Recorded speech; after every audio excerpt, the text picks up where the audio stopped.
ternyata dia yang tersesat. Di mana dia tahu? Karena dia sesat. Dia tak sadar dia tersesat. Allah berbicara kepada Musa dengan sebenar-benar berbicara. Islam yang sebenar-benarnya.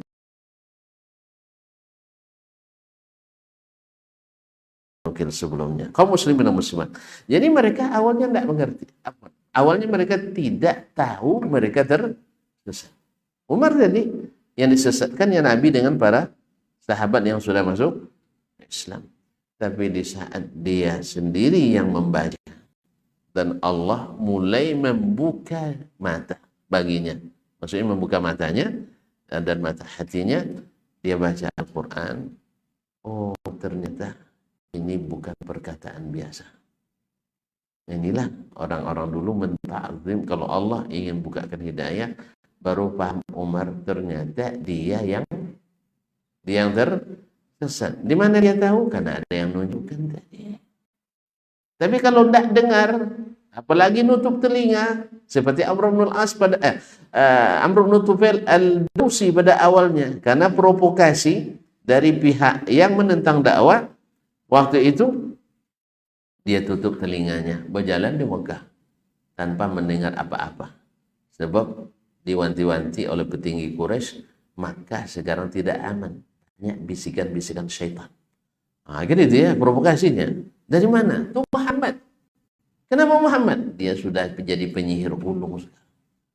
Siapa mendengar pasti kena sihir. Siapa mendengar pasti kena sihir. Nabi dipitnah jadi tukang sihir. Maka jangan aneh kalau antum dipitnah kurang baca, kurang referensi, tidak pandai bahasa Arab. Nabi aja bilang tidak pandai bahasa Arab oleh mereka. Allah musta'an. Kaum muslimin dan muslimat dirahmati Allah. Akhirnya Amr bin Tufail setelah beberapa hari di Mekah jalan tak dengar apa-apa. Mana enak jalan tanpa dengar apa-apa, ya kan? Apalagi di Mekah kan banyak hiburan-hiburan juga mungkin waktu itu kan. Akhirnya dia buka. Kalau dia penyihir, saya juga ahli sihir. Saya juga ahli sihir karena memang kepala suku itu harus pandai nyihir. Kalau dukun saya hafal seluruh mantra. Kalau penyair apalagi? Saya jahiliyah saya hafalkan semuanya. Orang Arab hafalannya tidak seperti kita. Dia makan 6 orang 1 ekor kambing. Kalau kita makan 1 kambing 6 RT. Tentu beda lah. Kan iya bang ya. Jadi mereka 1 ekor kambing 6 orang. Kalau kita, nah, jadi kalau mereka makan daging pakai nasi atau roti. Kalau kita makan nasi pakai daging. Jadi mereka 1 piring itu daging, 1 sendok nasi. Kalau kita nasi 1 baskom besar, dagingnya 2 potong kecil. Makanya kita kalau belajar ngantuk.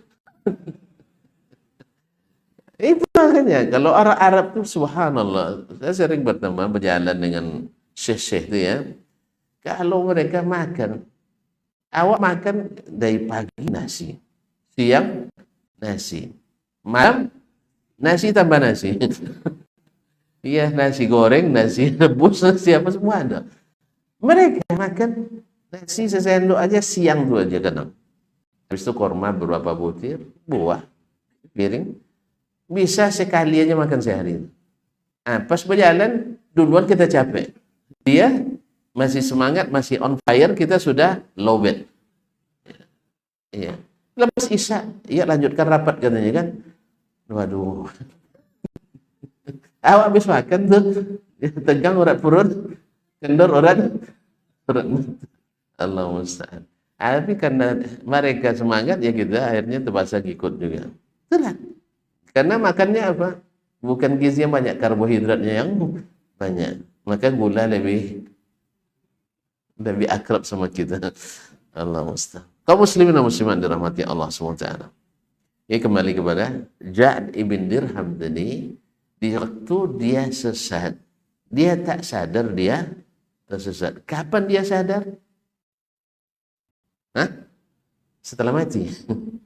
Atau setelah dapat hidayah. Setelah mati dia akan tahu bahwa dia menyimpang dari jalan Nabi SAW. Atau Allah bukakan tabir-tabir yang menghijab hidayah daripadanya. Coba tidak sedikit orang dihijab ya dengan isu-isu bahwa kalau ikut atas nama sunnah padahal tidak melaksanakan sunnah.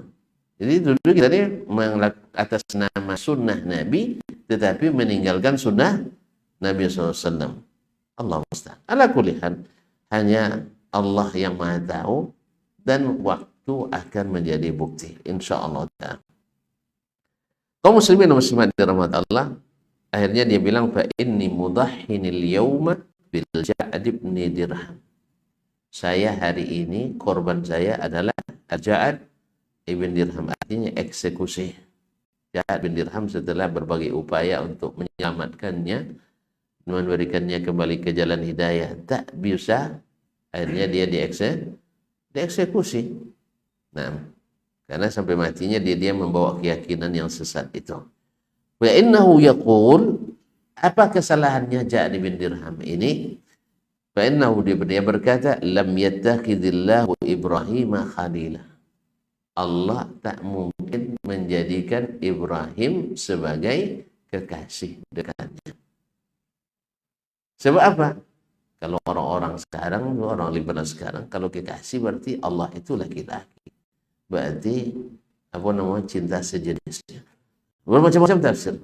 Na'udzubillah, thumma na'udzubillah, ta'ala Allahu ma yaquluna uluwan kabira. Dia berkata tidak mungkin. Sebab kalau mengasihi dari makhluknya sama pula dengan makhluk. Berbagai alasan. Walam yukallim Musa taklima. Dan Allah tidak berbicara kepada Musa. Padahal Allah mengatakan wattakhadallahu Ibrahim khalila. Allah menjadikan Ibrahim sebagai khalilnya. Jelas? Nah, kemudian wa kallamallahu Musa taklima. Allah berbicara kepada Musa dengan sebenar-benar berbicara. Taklima bila datang masdar setelah fi'il dengan lafaz yang sama, faedahnya kan tiga. Salah satunya ada litta'kidi, untuk menguatkan. Jadi wa kallamallahu Musa. Ini Allah berbicara kepada Musa. Lalu datang taklimah, benar-benar berbicara. Misalnya aslama fulanun, itu sudah masuk Islam sebulan. Tapi ditambah lagi islama, Islam yang sebenar-benarnya. Jelas? Ini faedah di antara faedah fi'il mutlaq atau masdar mutlaq. Di antara faedahnya menunjukkan al-hay'a wal adad. Misalnya syaribtul ma'a syarbatan. Saya minum air ini satu teguk. Misalnya. Atau menunjukkan cara. Misalnya syaribtul ma'a syarbatas sabi. Atau syarbatan asyan. Saya minum air ini seperti minumnya anak kecil. Berarti apa anak kecil minum? Hah? Ini nyedot, disedot ya. Dan sampai tumpah-tumpah ke baju. Jadi antara syaribta syarbatas sabi. Kamu minum seperti anak kecil. Tapi kalau minumnya sebotol langsung. Tanpa bernapas. Berarti minum orang kehausan. Syarbat aksyan. Ini faedahnya. Nah, kawakallamullahu Musa taklima. Allah berbicara benar-benar karena ini menguatkan, bukan menunjukkan cara di sini. Nah, lalu diingkari oleh Ja'd dan diingkari pula oleh sebagian yang mengikuti paham Ja'd. Nah, iya, tanpa terasa kan ikut deh. Orang yang mengingkari Allah berbicara kepada Musa, padahal Allah mengatakan taklima, benar-benar berbicara. Berarti sepaham enggak? Sepaham enggak? Sepaham enggak? Apa, kenapa mengeleng itu? Hah? Kenapa mengeleng itu? Hah? Kan Ja'd bilang tidak berbicara, antum bilang juga tidak berbicara. Sepaham enggak? Nah, itu mengeleng. Itu udah mulai ngantuk namanya. Oh iya, saya Anda belum kasih buku, salah beri ya. Antum yang kasih buku ini, itu yang antum. Mirip-mirip, dua beradik ya. Hah? Rezeki dia besok untuk antum ya. Subhanallah. Karena beliau kasih buku, saya kasih buku tadi. Nah, karena belum dibayar. Mana tahu nanti gratis gitu. Tapi kalau mau dibayar sebenarnya nanti tidak apa-apa, aman tuh. Yang ngasih buku siapa? Antum atau beliau? Oh beliau. Beruntung dia. Saya kira beliau tadi. Ya, harus hari ini juga saya jemput sekarang. Enggak. Nah, ya sabar ya, insya Allah. Kaum muslimin muslimat, itulah. Kalau rezeki itu kadang salah ulurkan. Tidak perlu dikembalikan. Tidak perlu. Insya Allah saya kasih pekan, 2 pekan ke depan. Kalau itu teringat, kalau enggak, sabaran itu tak asal. Nah, Allah musta'an. Saya tidak nyesal, alhamdulillah. Jadi intinya, saya ulang kembali. Mungkin karena itu antum tidak mau nganggur. Astagfirullah.